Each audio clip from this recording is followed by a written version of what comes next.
Waking up early was making me worse at my job. I used to set my alarm for 5 a.m. every Sunday night.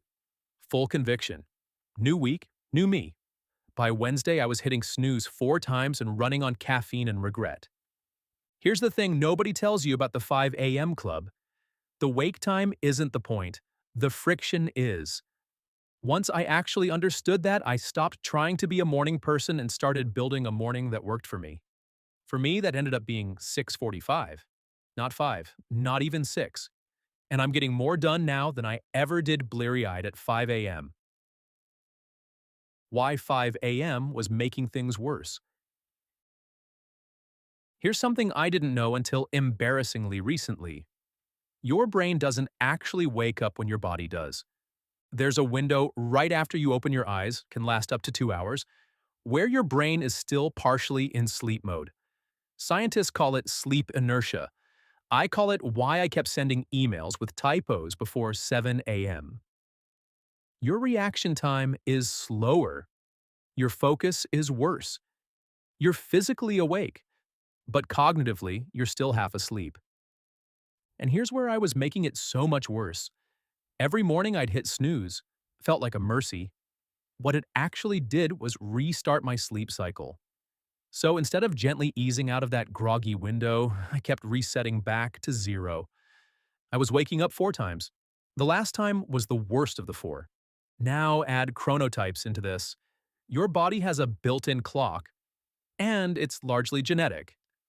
Some people genuinely peak in the early morning. Most people don't. Their cognitive window, the hours when focus, creativity, and decision-making are actually sharp, opens later. Not because they're lazy, because that's the biological hand they were dealt. I'm one of those people. I just didn't want to admit it. So every day I was forcing myself awake at 5 a.m., grinding through that groggy 2-hour window, making small decisions left and right, what to eat, what to work on first, whether to check my phone. Each one burning a little more cognitive fuel. By the time my brain was actually ready to do good work, I'd already spent half my energy just surviving the morning. My disciplined 5 a.m. routine looked productive on the outside, and early alarm, cold water, journaling. But the work I was doing in those first hours, it was some of the worst I produced all week. So I stopped fighting my biology, and I started fixing the friction instead. The 5 adjustments that actually moved the needle. None of these are dramatic. That's kind of the whole point. 1. Same wake time every day, not earlier, just consistent. Your body runs on a circadian rhythm, and the fastest way to make mornings easier is to stop surprising it. I picked 6:45 and held it, weekdays and weekends. The first week was rough. By week 3, I was waking up a few minutes before my alarm. I didn't change anything else yet, just that. And mornings already felt different. 2. Water before coffee. You wake up dehydrated every single morning, 6 to 8 hours with no fluids. Your brain is running dry. I used to reach for coffee first thing, which made the dehydration worse before it made anything better. Now I drink a full glass of water first. Takes 30 seconds. The coffee still comes. It just works better when your baseline isn't a deficit. 3. Delay your first decision. Okay, I want to stop here for a second because this one sounds like nothing. It's not nothing. Every decision you make depletes a finite pool of cognitive energy, and most of us are burning through it before we even sit down to work. What to eat, what to wear, what to check first. I started prepping one thing the night before, just my first task for the next day. That's it. One decision offloaded. But it meant I sat down in the morning with a direction instead of a question mark. The difference in momentum was immediate. 4. Get outside light within the first 30 minutes. Your brain uses light exposure to shut down melatonin production, the hormone that keeps you sleepy. The faster that signal hits, the faster the grogginess lifts. I started doing this almost by accident. I'd take my water outside for 5 minutes while the coffee brewed. Didn't feel like a biohack, just felt like standing outside. But the alertness shift was real and it was fast. 5. Light movement before you open a single app. Not a workout, not a run. 5 to 10 minutes of something. A short walk, some stretching, whatever. Here's the part most people get backwards. Exercise doesn't just wake your body up, it actually regulates your cortisol response in the morning. Some stress in the morning is normal and useful. Movement helps your body process it properly instead of carrying it into your first hour of work.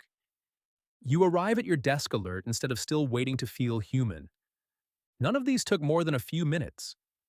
None required waking up earlier. But stacked together, they changed what my first hour actually looked like. And that changed what the rest of the day looked like too. What changed? When I stopped fighting my morning. Here's the part that surprised me most. My output went up, not because I had more hours, but because the first hour stopped being a recovery period. That's the shift that's hard to explain until you feel it. When you're not spending 60, 90 minutes just getting functional, you show up to your first real task with a full tank. That's a completely different kind of morning. The cognitive load piece is what made it click for me. Every friction point, the groggy crawl out of bed, scrambling for something to wear, foggily trying to figure out what to work on. Each one of those draws from the same limited pool of mental energy you need for actual work. A morning full of friction means you're already behind before you've done anything. And what I noticed wasn't really about productivity in the traditional sense. It was about tone.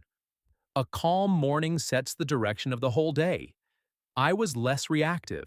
I made better calls on small things, which meant fewer mid-afternoon corrections. That compounding effect is real. It just doesn't show up on a to-do list. The before and after look like this. The 5 a.m. version. Alarm, snooze, guilt, coffee, fog, 90 minutes of fake productivity. Then a slow climb to actually being useful. The current version, consistent wake time, water, light, a few minutes of movement, and I'm doing real work within 40 minutes of opening my eyes. Not more hours, better hours. That's the actual takeaway. Productivity isn't about squeezing more time out of your day. It's about protecting the quality of the time you already have. The 5 a.m. experiment didn't fail me because I lacked discipline. It failed because I was spending that discipline on the wrong problem. You don't need to wake up earlier. You need to wake up with less in the way. Here's what I actually want you to take from this. This isn't a video telling you to sleep in. It's not anti-discipline. It's not hustle culture is fake. Do nothing. It's just stop optimizing the wrong variable. The 5 a.m. people have the right instinct. Mornings matter. Your first hour shapes everything that follows. I believe that. I live that now. The mistake is assuming earlier means better. For most people, biologically actually, it doesn't. What moves the needle is reducing the friction between waking up and doing your best work. And these 5 things did that for me without pushing my alarm a single minute earlier. Same wake time. Water before coffee.